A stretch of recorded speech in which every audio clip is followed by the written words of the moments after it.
मुकाबले में बेंगलोर में आप जीत हुए सीमिंग कंडीशंस के सामने, दूसरे मुकाबले में आप फंस गए थोड़ी सी स्पिन ट्रैक के। मीडिया से बात करते हुए कि मैं फिट हूं और अगर रोहित चाहेंगे तो मैं अवेलेबल हूं सिलेक्शन के लिए, लेकिन शायद दोस्तों उनका अभी भी इसमें इंक्लूजन किया। लेफ्ट आर्म स्पिनर जिसका गेंद पड़ने के बाद बाहर निकले, लेफ्ट आर्म बल्लेबाज को वो बहुत जरूरी। हिस्ट्री क्रिएट हुई है, एक तरफ भारत घर में हारा है, वहीं दूसरी तरफ पाकिस्तान ने इंग्लैंड को सीरीज हराई है घर में एक लंबे समय के बाद।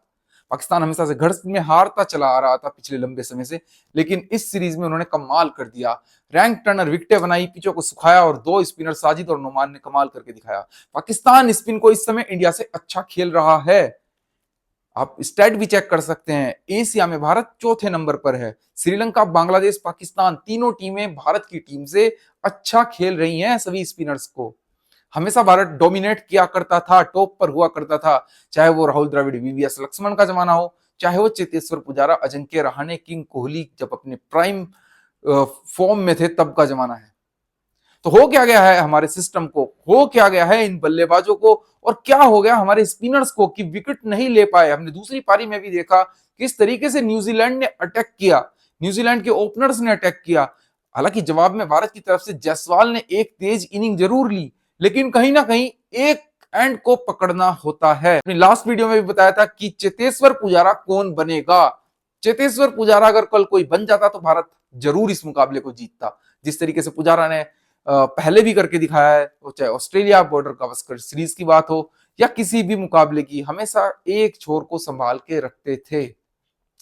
बॉर्डर गावस्कर ट्रॉफी के लिए भारत की टीम का स्क्वाड जो है अनाउंस हो गया है। पता नहीं कौन सी जल्दी थी सिलेक्टर्स को, ये मैच खत्म भी नहीं होने दिया था और टीम का स्क्वाड अनाउंस कर दिया। अभी सीरीज का एक मैच और बचा हुआ है, कोई वेट नहीं किया। अभी बॉर्डर गावस्कर सीरीज स्टार्ट होने में काफी समय भी है, लेकिन सेलेक्टर्स ने जल्दी हड़बड़ी मचाते हुए टीम की घोषणा कर दी। जैसे तैसे उन्होंने देखा कि सीरीज तो ये हाथ से गई।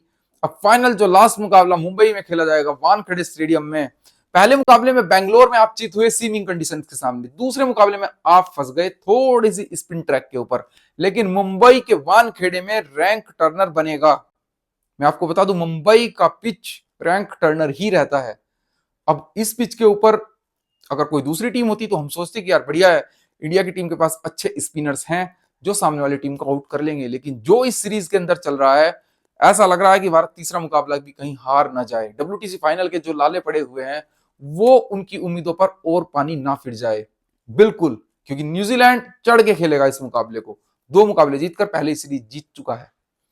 डब्ल्यूटीसी के फाइनल के जाने के लिए उनके कोई चांस शायद नहीं है, तो उनको इस मुकाबले में कोई प्रेशर बिल्कुल भी नहीं होगा। शायद वापसी होगी केन विलियमसन की भी, जिससे बैटिंग ऑर्डर और मजबूत होगा।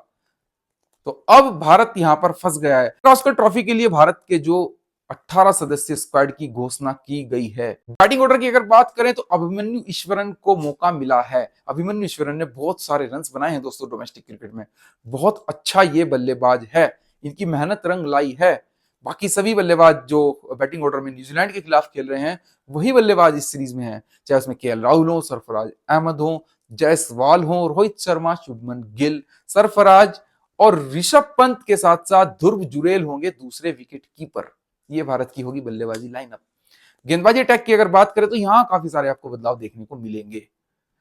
जसप्रीत बुमराह, मोहम्मद सिराज, इनके साथ में जो होंगे हर्षित राणा, जी हां फर्स्ट टाइम टेस्ट मैच खेलने के लिए आएंगे, हर्षित राणा और प्रसिद्ध कृष्णा।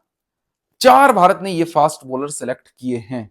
इसके साथ साथ स्पिन में अगर देखा जाए तो रविचंद्रन अश्विन, रविंद्र जडेजा, वॉशिंगटन सुंदर, अक्षर पटेल को यहां पर जगह नहीं दी गई है, कुलदीप यादव को भी ड्रॉप किया गया है।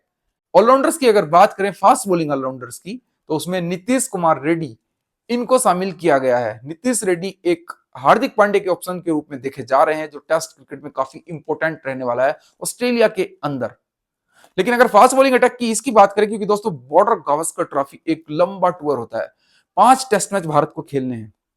5 टेस्ट मैच में हमने पिछले टूर पर भी देखा था, लास्ट जो मुकाबला खेला गया था उसमें भारत के पास 11 प्लेयर पूरे नहीं हो पा रहे थे। इतने सारे प्लेयर इंजर्ड हो जाते हैं मिड ऑफ द टूर, कुछ लोग वापस आ जाते हैं, वहां से फिर रिप्लेसमेंट जाती है।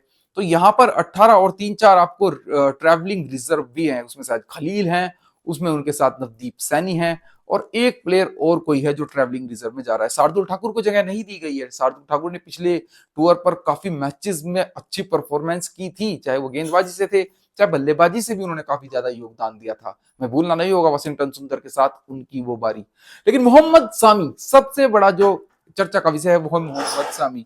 मोहम्मद सामी को जगह नहीं दी गई है। हालांकि मोहम्मद सामी ने कई बार अपने इंटरव्यूज में यह बात कही, मीडिया से बात करते हुए, कि मैं फिट हूं और अगर रोहित चाहेंगे तो मैं अवेलेबल हूं सिलेक्शन के लिए। लेकिन शायद दोस्तों उनका अभी भी इसमें इंक्लूजन किया जाए। एक टेस्ट मैच शायद उनको रणजी का खेलना है जो दिवाली के बाद वो खेलेंगे बंगाल की तरफ से। उसको खेलने के बाद उनको जरूर इसमें इंक्लूड किया जाएगा, क्योंकि सामी के बिना अगर सामी फिट है तो ये अटैक अधूरा है। ये पेस अटैक 5 टेस्ट मैच आपको नहीं जिता सकता, या 5 में से 3 टेस्ट मैच आपको नहीं जिता सकता। अगर बात करूं अभिमन्यु ईश्वरन की, ये डेब्यू जरूर करेंगे क्योंकि रोहित शर्मा शायद शुरू के 2 मैच के लिए अवेलेबल नहीं है। पर्थ और एडिलेड का जो मैच है उसमें शायद रोहित शर्मा अवेलेबल नहीं है। रोहित शर्मा टीम को ज्वाइन करेंगे ब्रिस्बेन में तीसरे मैच में, उसके बाद चौथा मैच भारत खेलेगा, वो खेला जाएगा सिडनी में, और 5वां मुकाबला शायद मेलबर्न में खेला जाएगा। तो बहुत दिलचस्प होगा ये देखना कि कौन डेब्यू करेगा कौन नहीं करेगा। हर्षित राणा टेस्ट मैच में क्या कर पाएंगे कमाल, और प्रसिद्ध कृष्णा, इनको भी हमने पहले देखा है। नीतीश कुमार रेड्डी को शायद मौका जरूर मिलेगा, ये डेब्यू जरूर करेंगे क्योंकि अच्छी खासी बल्लेबाजी भी करते हैं और गेंदबाजी इनकी काफी ज्यादा वहां पर वैल्यू रखने वाली है, क्योंकि सीमिंग कंडीशंस रहती हैं और फास्ट बॉलिंग ऑलराउंडर हमेशा से एक एक्स फैक्टर रहा है ऑस्ट्रेलिया के अंदर। अश्विन जडेजा शायद ये अपना ऑस्ट्रेलिया का आखिरी टूर कर रहे हो। अश्विन जडेजा के साथ साथ उनकी अगर रोहित शर्मा और विराट कोहली की भी बात की जाए तो शायद इन दोनों का भी ऑस्ट्रेलिया का ये लास्ट टूर है, और मुझे जहां तक लगता है इन दोनों का शायद रिटायरमेंट भी इस सीरीज के बाद आ जाएगा। जिस तरीके की परफॉर्मेंस चल रही है, अगर चेतेश्वर पुजारा अजिंक्य रहाणे बाहर हैं तो रोहित विराट ने भी कोई झंडे नहीं गाड़े पिछले 2 साल में टेस्ट मैचेस के अंदर। विराट की मुझे लगता है पिछले 3 या 4 साल के अंदर 1 या 2 ही सेंचुरी आई है। एक अहमदाबाद में आई थी शायद, और दूसरी एक याद आती है शायद इंग्लैंड में या साउथ अफ्रीका में, ध्यान नहीं है ठीक से। तो ऐसा कुछ लंबी परफॉर्मेंस नहीं आ रही है। रोहित से भी आप ये एक्सपेक्ट अब नहीं कर सकते कि रोहित आपको 150, 200, 100 करके देंगे। मैं ये यहां से दावा करता हूं कि अगर 3 मुकाबले भी रोहित खेलते हैं तो किसी में शायद एक आध इनिंग में 50 आ जाए, नहीं तो आप इससे ज्यादा उम्मीद मत कीजिएगा। विराट रन कर सकते हैं क्योंकि विराट का खेलने का तरीका थोड़ा अलग है, चैलेंज पसंद है उनको, और ऑस्ट्रेलिया में मुसीबत होगी उनके सामने। सबसे बड़ी जो मुसीबत होंगे वो होंगे पैट कमिंस और हेजलवुड। भारत ने एक चीज और की है दोस्तों, इस इनके गेंदबाजी तेज गेंदबाजी अटैक में आकाशदीप भी शामिल है। मुझे लगता था कि आकाशदीप की जगह या हर्षित राणा की जगह कहीं ना कहीं अर्शदीप को रखना चाहिए था। एक लेफ्ट आर्म फास्ट बॉलर, एक लेफ्ट आर्म सीमर जिसका गेंद पड़ने के बाद बाहर निकले, लेफ्ट आर्म बल्लेबाज को, वो बहुत जरूरी था। लेफ्ट आर्म सीमर आपके स्क्वाड में कोई है नहीं। खलील अहमद ट्रैवलिंग रिजर्व में जरूर है लेकिन मेन स्क्वाड में नहीं है वो। जब तक कोई फास्ट बॉलर इंजर्ड नहीं होगा उनको जगह मिलने वाली नहीं है। तो ये बड़ा एक कंसर्न है कि अगर सामी भी शामिल होते हैं तो सामी भी राइट हैंडर से ही गेंदबाजी करते हैं। तो लेफ्ट आर्म यश दयाल को भी इन्होंने खिलाए थे 2-3 मैच, लेकिन यश दयाल को फिर शामिल करने के बाद टीम में उसके बाद फिर से ड्रॉप कर दिया। वो प्लान में थे ही नहीं शायद इनके, तो फिर उनको खिलाया क्यों गया था? टेस्ट मैच खेले थे ना एक बांग्लादेश के खिलाफ शायद। मुझे नहीं लगता इस स्क्वाड के साथ भारत बॉर्डर गावस्कर ट्रॉफी में कुछ भी चैलेंज पेश करने वाला है इस बार। स्कोर लाइन अगर सीरीज की बताऊं 4-1, या ज्यादा बढ़िया अगर इंडिया खेल गया तो 3-1, एक मैच शायद इंडिया ड्रॉ करा सकता है। तो ठीक है दोस्तों, वीडियो को लाइक करें एंड चैनल को सब्सक्राइब करना मत भूलिएगा।